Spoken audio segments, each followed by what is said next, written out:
Jager, herbalist, ethnopharmacologist, yogi, Ayurvedic practitioner, and the herbal facet of the original Organic India crew. Also one of the trustees of the Dunagiri Foundation Trust.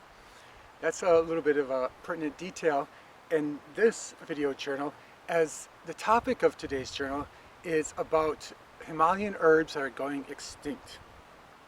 Let's kind of lay a background. There's about 49,000 plants that grow in India. 15,000 of them are flowering plants. And a lot of those are up in the Himalayas. In fact, the Himalayas are an incredible, rich biodiversity source. One of the most important on the planet. So of these plants, at least 49,000, and many of which are in the Himalayas, 20% are endangered. It's incredible. About 10,000, and many of these are herbs. A lot of people we're trying to work on saving these herbs. Which herbs are they? Incredible herbs like Kutki, which is one of the world's greatest liver herbs. I've spoken about Kutki already. Another one is Atis. It's one of the few non-poisonous aconites. It's Aconitum heterophyllum. It's fantastic for all things that it really supports the metabolic systems in the body, many other things. Another one is Jatamansi. You know, when they bathed Christ's feet in oil, this was Jatamansi that they used. It's been an epic, incredibly valuable, special herb for thousands of years. Other ones are these roots of Himalayan orchids. But the problem is 95% of the sources of these herbs are not sustainable. They tend to be illegal, and they tend to be harvested from the wild. And again, very non-sustainable ways. So if you're going to use these herbs, you have to get them from a reliable source. So what are some of the reasons why these herbs are endangered now? Some reasons are all about resources. All around the world, there's privatization and globalization of resources. Happens everywhere. It's a disaster every time it happens. It's happening in the Himalayas. Talking about resources, water resources have been pretty mismanaged. There's hundreds and hundreds of dams being put in. These tend to devastate the ecosystem. The forests have been traditionally mismanaged. Ever since the British, like 400 years ago, came in, they were cutting down these incredible oak forests in the Himalayas. And there's a legacy now, forest mismanagement. Another one is roads being built. Of course you need roads, it's progress, what to do, but when these roads go in and this heavy machinery comes in and all these explosives are used, it's pretty traumatic to the ecosystem and messes with the herbs, of course. And then to amplify all of that, it's an extremely tectonically activated place. So you have earthquakes. Another set of reasons is about the people. Some of the people who have lived in areas for hundreds and thousands of years, they're being pushed out because of, for instance, the dam gets pushed in. And so where do they go? They go into the high Himalayas, and they need to they start living in places where the herbs are, and then the attenuation of the populations of the herbs happen from that. Another one is elite exclusive tourism. Like everybody as India's middle class grows, a lot of these people are moving up and having their fun in the mountains. There's a price to be paid. And then the third thing with people is the Chinese. Like in October 6, 1950, when China invaded Tibet and started their whole genocide there, of course, India started to become worried about it. Then October 20th, 1962, China actually invaded right in this area, in the Himalayas where all these herbs are. Of course, so that military presence has to happen, right? But it's hard on the herbs. And then the herbs themselves have been squandered by pharmaceutical companies. That's another reason.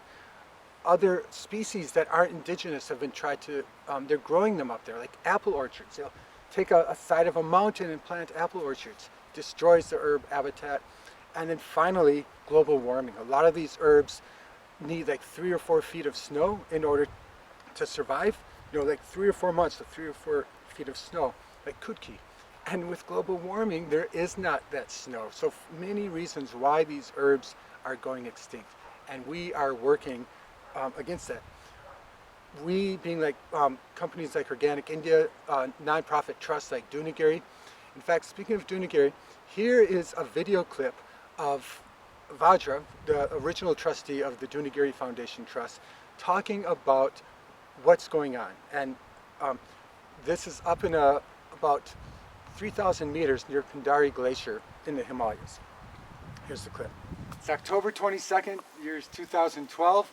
We are up at about 2,500 meters in the Himalayas, and we're here in a field of Kutki, one of the world's greatest herbs for so many different things. We're going to talk more about Kutki in a minute, but first, why are we here? What are we doing in this field of Kutki? Why are we promoting this? Vajra. I want to talk about some of the challenges we still face. Now, one of them, the primary one, is actually getting these herbs grown.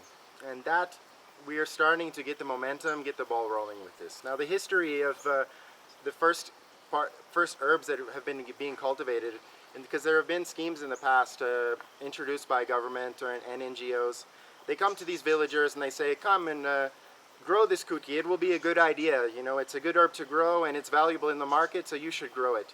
But they come, they give money to the villagers, and then they don't really come back to monitor. And then when these herbs are ready to be harvested, the villager himself doesn't know how to sell it. Yeah. So part of the main problem is you know, from the source to the shelf, we need to make sure that it's sustainable and that the people involved are all getting what they need, especially the farmer who works and slaves and sweat and blood to make these herbs happen. Now, what's going on is that because Kutki is still severely illegally harvested, the market price is at a certain rate that a cultivated herb must be valued higher than the wildcrafted one. So we're facing an issue that these farmers and the people like Vivek who are trying to support these farmers are having a hard time selling this beautiful, organic, sustainable Kutki that's coming from these high altitude Himalayas. So, and we're finding it hard to find integral companies who are able to identify the difference between illegally wild harvested endangered plant and a cultivated one. They don't have the integrity themselves to say, hey, you know what, maybe I should do the right thing and buy the herb that is sustainable. Instead, they try to nickel and dime these farmers and saying, oh no, but I can get for this price in the market. And it's just really unfair, and it's really just a sign of the times, of these economic times, that it's integrity is not on the top of people's list, that profit is. So a lot of what we're going to do with Dunagiri Foundation is find sources of people who have integrity, who will buy these herbs at the value that is fair, so that these farmers get the rewards that they deserve, and so that these plants also get into the hands of people who are going to make good medicine, who are going to treat people properly. Because at the moment, the people who are buying these herbs in large quantity are these what I call Ayurvedic pharmaceutical companies, who in the end of the day dilute these herbs to such a level to sell it at such a cheap price that you might as well be eating sand, because it's not doing you any good. So there you have it. These are some of the reasons why these herbs are going extinct. Again, remember, 95% of all these herbs in the market are irresponsible and not sustainable. So people, please make extra sure, if you're going to buy any of these herbs, make sure you're buying them from responsible companies and buying them in their sustainable forms, which means that they're cultivated, organically cultivated. So there you have it, another video journal. Thanks so much. Fare thee well. Hanuman Chalisa,